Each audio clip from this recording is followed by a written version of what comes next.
Shalom Alechem. Alors aujourd'hui, on va essayer de voir, cette semaine, on va essayer de voir donc l'avis de tous les Rishonim sur cette Sugia.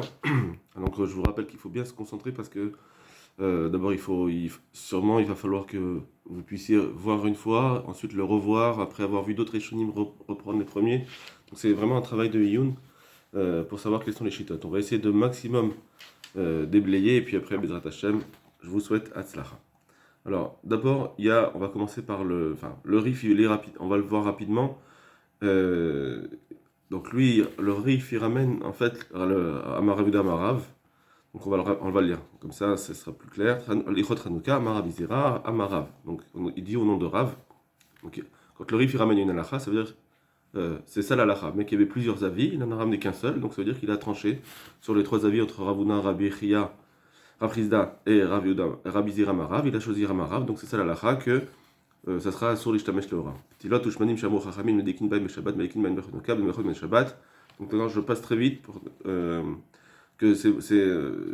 même si les shmanim qui sont interdits pendant Shabbat, c'est permis pendant Chanukah, malim bekin baim bechonokah beshabbat shmamina asur l'ishtamesh leora. Donc on comprend d'ici que c'est asur l'ishtamesh leora.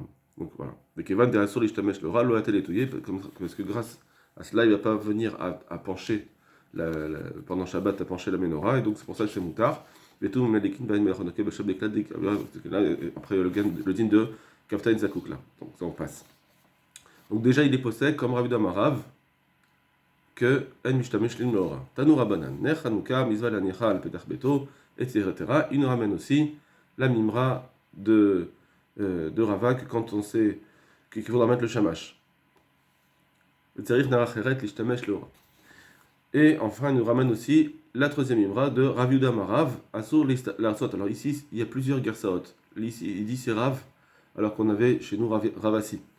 Alors, donc il dit à Rav Yuda Marav, Asur l'Arsot Ma'od Kenegen Nechadunka, Marabei, Kol Mili de Marabit Pirav, Marminet Lat, David Keshmuel. D'accord. Donc, il nous dit que c'est ça la lacha. Que on ne peut pas compter ces pièces.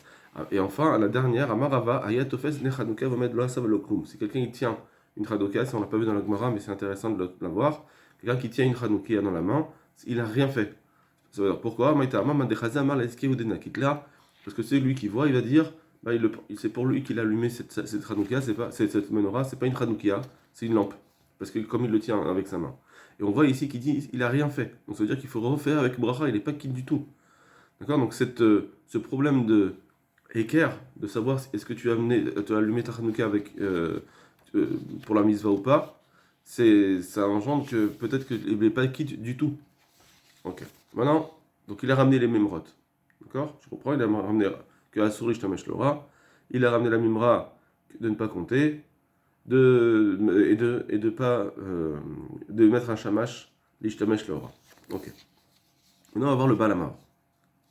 On va voir le balamar. Donc c'est un pirouche. Le balamar et Milchamat Hashem, c'est Rav Zacharia Levi et le Milchamat Hashem c'est le Bramban qui explique ils sont un pirouche sur le rif. Alors le balamar, il va dire qu'il y a trois, en fait dans la Gemara il y a trois chitotes différentes. Quand on voit le rif, apparemment lui dit que c'est toute la même chita. On dirait que c'est tout le même chita entre Rabbi Zira Marav et Rabbi Yuda Marav. En plus, il fait la gersa de Rav, donc ça veut dire que les deux mimrot, la première et la deuxième mimra, c'est Rav. Et il met tout en accord. Le Balamar, il ne veut pas faire ça. Lui, il va tout différencier dans les chitotes, il va faire des avis différents. Regardez. Les mains d'Amar, Asur Ishtamesh Lora. D'après celui qui dit Asur Ishtamesh Lora. Donc Rabbi Zira Marav. Chez le Nechanuka, du Nechanuka, Kol Tashmish Bemashma. Alors ça veut dire qu'il interdit toutes les utilisations. Ah, mais mashma, apparemment. Pourquoi c'est mashma? Parce que, puisque la Gemara, elle vient rien indiquer, donc ça veut dire que c'est tout interdit. Surtout qu'il y a le problème de Shemayaté, que si tu vas l'utiliser, tu vas... pardon. C'est assuré Shemesh Lora, c'est pour ça que c'est moutard d'avoir des huiles qui sont pas bonnes, et pourtant il y a Shemayaté. Donc s'il y a une utilisation permise, tu ne devrais pas permettre les mauvaises huiles. Donc, puisque la Gemara dit c'est permis d'utiliser mauvaises huiles parce que la source Shtamesh Lora elle précise rien d'autre, donc ça veut dire que la mashma, que c'est tout interdit d'après Rabbi Zira Marav. Et ça, tout le monde va être d'accord. Donc, même le Balamar qui va faire plusieurs shitot, il va être d'accord que cette première shita, elle interdit tout, même les tashmishim de mitzvah. Afilou tashmish de mitzvah. Mais tashmish doucha. Mishum des cas savoir parce qu'il pense que Van Shem Zecher Lanerot, puisque elles sont Zecher Laner, savoir que Ulshemen Shel Echal, le Zecher du Ner et de l'huile du Echal, ça veut dire que quand on a fait Hanouka, on l'a institué par rapport à la menorah qui est dans le Beth Amikdash. Et donc c'est pourquoi Surat en Benara Kolikar, ils ont fait comme si c'était la menorah elle-même, et donc tout profit c'est interdit, tous les profits. Afilou Likro Besefer, même de lire dans un livre, donc même peut-être un livre apparemment c'est de Torah, filou les soldats de Shabbat, même pour une soda de Shabbat, donc ça veut dire même si c'est pour une var mitzvah, ou le soda de mitzvah, tout ça c'est interdit. Donc première shita, d'après le Balamor, il est d'accord qu'il y a une shita comme ça qui existe, que tout est interdit de l'ishtamshut de la menorah. Ulman d'Amar asur yasot ma'ot. Non, d'après celui qui dit c'est interdit de compter ses pièces. Donc c'est Ravasi, on avait Ravasi dans notre Gemara. Kenegen Yachshel Hanouka. Alors qu'est-ce qu'il vient nous apprendre? Ça c'est la question que à chaque fois il faut se poser par rapport à chaque Rishon. Qu'est-ce qu'il vient nous apprendre alors qu'on avait déjà le din de Asur Shamesh Loa, on voyait que tout était interdit. Qu'est-ce qu'il nous apprend en parlant des compter les pièces? Alors lui il dit Davka Artsat Maot. C'est seulement les Artsat Maot qui sont interdits, le Kayot Seba, ou des choses comme celle-ci, c'est-à-dire Sheit Hashmish Reshut. C'est une utilisation permise, ça veut dire c'est une utilisation qui n'est pas de Kodesh. C'est une utilisation que tu peux faire. C'est du Chol, c'est Choulin. D'accord? Et donc, puisque c'est une utilisation Choulin, ça, c'est interdit. Comme on va voir, parce que ça fait honte à la mitzvah. Mais chez le Chol, ou des cas Piresh Tarmé, comme il explique sa raison, Mishum Bizoui Mitzvah. Donc, ça veut dire que si on lit, on vient voir qu'est-ce que Ravasi va nous apprendre, il vient nous dire comme ça, c'est seulement Tashmish de Chol qui est interdit. C'est ça qu'il vient nous attendre. Il n'a pas parlé de Tashmish Kal, c'est-à-dire d'une utilisation provisoire ou une utilisation qui n'est pas très... on n'a pas besoin de regarder énormément, de se pencher beaucoup sur la Hanoukia. Non. Il vient nous dire que simplement que ce qui est interdit, c'est une utilisation permise. Donc il vient être relèque sur ce qu'on vient de dire avant. Aval Tashmish Mitzvah, ve Tashmish Kdusha, Mutar, l'Ishtamesh Lora. Mais quand c'est une utilisation permise, c'est permis. Pardon. Quand c'est une utilisation de Mitzvah, c'est permis. Donc ça veut dire que lui, on a deux mandamar maintenant. On a le premier de Rav, qui est d'interdire même les tashmish de Kdusha, et le deuxième mandamar qui est Ravasi, d'interdire seulement les tashmish de Chol, mais pas Kdusha. Ça veut dire une tashmish de Mitzvah, c'est Moutar. Et forcément, il nous dit, il y a deux raisons différentes. Le premier qui est tout interdit, c'est parce qu'on a fait Zecher la Chanouka, la menorah. Pour la menorah, on a voulu se rappeler de la menorah, donc hors la menorah, tout était interdit. Même de faire une utilisation de mitzvah. Le semaine d'Amar Ravasi, il dit non, l'interdit de Asur Ishtamesh Lora, c'est pas à cause de menorah, c'est à cause de bisoui mitzvah, de ne pas faire honte à la mitzvah. Et donc, ça implique que ce qui est interdit, c'est seulement un tashmish de chol, mais un tashmish de mitzvah. Il n'y a pas de mitzvah. C'est pas honte à la menorah de l'utiliser pour une autre mitzvah. Ou Shmuel, maintenant c'est une troisième shita. Ou Shmuel de Metameala, et Shmuel qui vient s'étonner sur Ravasi de dire comment tu interdis de compter les pièces. Vechiner Gdusha Yeshbo, est-ce qu'il y a de la Gdusha? Alors lui, on comprend d'ici, Loz Vilarale Deitbe Srach Gdusha, il pense qu'il n'y a aucune trace de Gdusha, Velo Mishum Isuranaa, ni interdiction de profiter, Bemishtamesh Leora. Puisqu'il n'y a pas de Gdusha, donc tu peux l'utiliser pour du Chol, il n'y a pas de profit, il n'y a pas d'Isuranaa comme si c'était de Menorah. Et donc, Velo avec Akavna Bizo Mitzvah. Automatiquement, ça ne s'appelle pas faire honte à la mitzvah, les dates, d'après lui. Velo Medamele, les Kisou Yadam. Ça ne ressemble pas à ce qu'on apprend de Kisou Yadam quand on recouvre le sang. Là, ce qu'on a dit là-bas, parce que là-bas c'est une braïta, c'est la source, c'est une source où on voit qu'on interdit de faire honte à une mitzvah. On lui dit oui, tu as raison, mais notre cas à nous, il ne ressemble pas à celui de Dame. Les Kisou Yadam Beregel, là-bas, on nous dit c'est interdit de le faire avec le pied. Qui est démêlé les Rav Yosef, comme ce qu'a voulu Rav Yosef lui a dit, il a dit non, c'est pareil. Entre le Kisou Yadam ou bien compter ses pieds, ça revient au même. Ademishtamesh Begoufo Shelner. Là-bas, il faut, pour être interdit, c'est parce qu'il utilise il faudrait utiliser le corps lui-même du nerf. Ça veut dire que, de la même façon que là-bas, il a mis son pied directement, donc il a touché directement. Alors, aussi, en réalité, c'est pareil, pour dire qu'il y a un bisou mitzvah, ça suffit pas de juste utiliser la lumière. Parce que ça, bon, ça va, c'est pas une grande honte à la mitzvah. Je profite de quelque chose, mais sans toucher sans utiliser directement le nerf. Mais pour être interdit, il faudrait utiliser directement le nerf. Que moi, chez Mechasedam Meregel, là-bas, on a vu qu'il recouvrait le sang avec le pied. Et donc, c'est pour ça que c'était interdit Mishum Bizo Mitzvah, parce que il touchait directement le gouffre, le corps même de la mitzvah. Ok. Et ça, donc ça nous fait une troisième shita. D'après lui, tout est permis. Alors, Mutar Ishtamesh Leora. Il n'y a pas un problème de bisou mitzvah, sauf si je touche le corps le corps du nerf. Mais sinon, c'est Mutar Ishtamesh Leora. Donc ça voudrait dire pour lui qu'il faudrait utiliser des huiles des bonnes huiles. Sinon, il va y avoir Shemayaté, parce que je dois utiliser pour sa lumière. Donc il est fait une troisième shita. Donc première shita, tout est interdit. Deuxième shita, Ravasi, interdit pour le chol, mais pas pour le Kodesh, parce que là c'est Mishum Bisou Mitzvah, pas comme le premier qui était Mishum Menorah. Et d'après Shmuel, il n'y a ni Menorah ni Bisou Mitzvah, en utilisant juste la lumière de la Hanoukia. Il pourrait dire Bisou Mitzvah, ça serait d'utiliser le corps de la Mitzvah. Et là-dessus, il nous dit que donc du coup, ça fait tout est permis. Il rentre dans la catégorie Mutar Lishtamesh Leora. Donc à un niveau de Bisou, c'est sûr que c'est interdit, mais il rentre dans la catégorie de Mutar Lishtamesh Leora. La Gemara, maintenant, lui, il demande comme ça. Et d'où est-ce qu'on sait que Shmuel tient ça? Ça veut dire que peut-être qu'il va interdire un niveau de bisou mitzvah avant de passer au gouffre lui-même.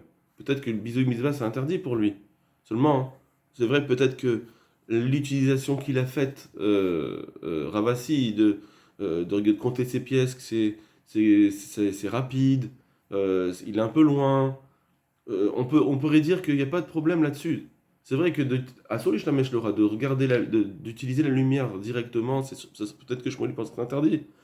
Et c'est seulement de compter les pièces qui serait permis parce que c'est encore un autre degré d'utilisation qui est beaucoup plus faible.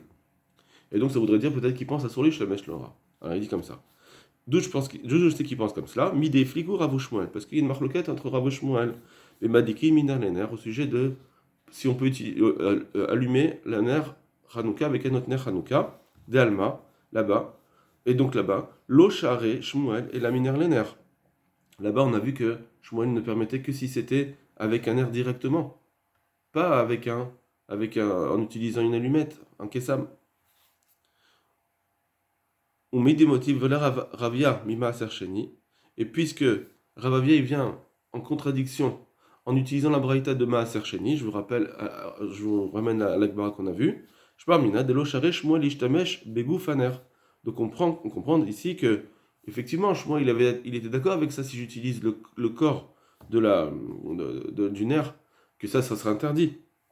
Parce que là-bas c'est de ça qu'on parlait, on parlait d'utiliser les pièces elles-mêmes, pas une ana de la pièce, mais on utilisait le corps lui-même. C'est pour ça qu'il te dit, Shmuel, effectivement, c'est seulement le nerf lui-même, si tu utilises le nerf directement, ça sera interdit. Mais sinon, si c'est juste la lumière, c'est sûr que c'est permis. Bon. Voilà, ça c'est l'explication de la Suga. Et maintenant, lui, il va nous dire sa maskena, sa conclusion. Ou maskena des shmata. La conclusion de cette Gemara. On craint pendant Hanouka le din de Bisou Mitzvah. Afilouch Tamesh l'oral et Dvar Reshut, même si je veux l'utiliser que pour du Reshut. Donc ni comme Shmuel, ni comme le premier Mandamar. Donc il pense comme Ravasi ici. Kikon Asat Mahot, Sahar Sat Mahot, ça c'est interdit. Aval Gdusha, Enba. Mais il n'y a pas de problème de Gdusha. Et donc je peux utiliser pour une mitzvah. Voilà. Maintenant, il ne nous a pas parlé de Rava. Rava, le digne de Shamash. Et là, attention, c'est le tournant. Et il faudra toujours mettre un autre nerf, kavua, pour toutes ces utilisations. Donc ça veut dire que ici, il nous rentre Rava, et il pense que Rava, il est d'accord avec Ravasi. C'est-à-dire que quand on dit que Asuri Shtamesh Lora, même si c'est que pour la mitzvah que ça sera moutard, par contre, eh bien il faudra quand même un air, mettre un air. Qu'est Rava? D'Amar Rava Lora, comme Rava avait dit qu'il faut mettre un shamash. Donc ça veut dire que bien que nous, on pense que, non seulement d'après Rav Yuda Marav, pardon, d'après Rabbi Zira Marav qui disait qu'Asuri Shtamesh Lora complètement, il faudra un air, mais même d'après nous qui disons que Asuri Shtamesh Lora, mais pour l'Idvar Gdusha c'est moutard, aussi il faut un air. Pourquoi il faut un air? Alors regardez, donc là c'est par rapport à ces tâches mishim. Peut-être qu'on peut comprendre ici que puisque j'ai des tâches mishim, comme il dit les trolls tâches misham, puisque je vais l'utiliser, donc il faut à tout prix que j'ai un shamash, parce que j'ai pas le droit d'utiliser le nerf directement. Par exemple, c'est vrai que pour la gdusha, pour le dvar mitzvah c'est moutard, mais pour faire du chol c'est interdit. Donc puisque j'ai plein de tâches mishim d'utilisation, d'occasion d'utiliser les setranoukia pour du chol, alors il faut ner acheret, il faut un autre ner, comme Rava l'a dit. Donc Rava lui il avait dit stam. Maintenant est-ce que c'est même si c'est à l'extérieur de la maison ou bien c'est d'après s'il utilise, il allume à l'intérieur de la maison. En tout cas pour ça il va falloir réfléchir. Qu'est-ce qu'il pense le Baal HaMaor? On le verra Bezrat Hashem la semaine prochaine à travers le Magen Abraham. Qu'est-ce qu'il pense le Baal HaMaor lorsque j'allume la Hanoukia à l'extérieur? Est-ce que là aussi il a besoin d'un shamash? Ou bien ce qu'il a dit, c'est juste quand je suis à l'intérieur de la maison, comme Beshata Sakana au moment du danger, que là Rava il a dit, enfin, que c'est là, seulement là peut-être que Rava aurait dit qu'il faut mettre une Hanoukia, et vient nous dire que puisque j'ai des tâches mishim, j'ai des utilisations personnelles qui ne sont pas de Gdusha, alors il faudra un air acheret. Ça c'est une première chose. Donc, première utilisation qu'on voit, hein, première nécessité de ce shamash qu'on voit, en tout cas c'est pour ces utilisations, j'ai besoin d'un shamash. Et il dit, et là c'est un tournant, va filou mandamar mutar lishtamesh leora. Et même d'après celui qui dit mutar lishtamesh leora. Ça veut dire même d'après Shmuel par exemple. Kol tashmish sheba olam, que je peux utiliser toutes les utilisations possibles du monde. Donc c'est Shmuel. Sauf un vrai bisou mitzvah, mais tous, c'est nous-mêmes, pour le chol, ce serait permis en général. Behad Rava modé, il est quand même d'accord avec ce qu'il a dit Rava. Chez Sarir ner acheret, qu'il faut un autre ner. Chez Loïe, pourquoi? Alors que même jusqu'à maintenant on a dit que pourquoi il faut un shamash, l'ishtamesh lora, si je veux utiliser la chanoukia. Ça c'est si je veux avoir des tâches mishim pour ne pas utiliser les bougies de la chanoukia, alors je vais prendre un shamash. Mais maintenant qu'on dit que c'est mutar l'ishtamesh lora, d'après celui qui dit mutar l'ishtamesh lora, les gamerait complètement. Pourquoi j'ai besoin d'un autre nerf? On a dit chez lo yehe haroe omer letzorko deidika, pour ne pas que celui qui voit, il va dire ah mais il a allumé pour ses propres besoins. Ça va un peu comme l'agma qu'on a vu que si quelqu'un il utilise la chanoukia en la portant, eh ben les gens ils vont dire bah c'est pas une chanoukia, c'est un chandelier. Là aussi pour ne pas que les gens ils disent que c'est un chandelier, quand ils vont le voir utiliser sa chanoukia, alors il faut un shamash. D'accord? Donc ça veut dire que lui, il nous ramène une autre raison au shamash maintenant, c'est Mishou Maroé, pour ne pas que les gens disent qu'il l'utilise pour ses propres besoins. Donc là, il va falloir bien comprendre à ce moment-là, ce tournant là, du Baal HaMaor, pourquoi il a eu besoin d'arriver à ça. D'accord? Pourquoi il a eu besoin de dire ça? Peut-être qu'il aurait pu dire, d'après Rava, il faut un shamash que pour si je vais l'utiliser directement. Pourquoi il a eu besoin de rentrer ce digne de haroé, de la crainte de quelqu'un qui il va dire, ben, il a utilisé le chandelier pour lui-même. Pourquoi il a besoin de rentrer ça? Surtout que le Rashba va poser une couchia sur lui. Ça, je vous laisse réfléchir. Il faut répondre à cette question. Parce que les Pirushim, il les a déjà dit avant. D'expliquer Rava maintenant, qu'est-ce qu'il pense Rava, c'est plus le moment. On a déjà expliqué les Shitot. Donc, pourquoi il vient avec ce tournant de dire que d'après Rava, il faut un shamash, même si c'est mutar l'ishtamesh lora. Il va falloir comprendre ça. D'accord? Je vous laisse. Donc, en tout cas, d'après Rava, si, on comprend pourquoi il faut l'ishtamesh lora. Il faut un shamash, pardon. Parce que comme c'est Asur Ishtamesh Lora, au moins les Dvachol, alors c'est pour ça qu'il faut un Shamash. D'accord. Voilà. Donc je vous laisse réfléchir pour la dernière question. Et bien revoir les chitotes du Malamor. Kol Tov et bonne semaine.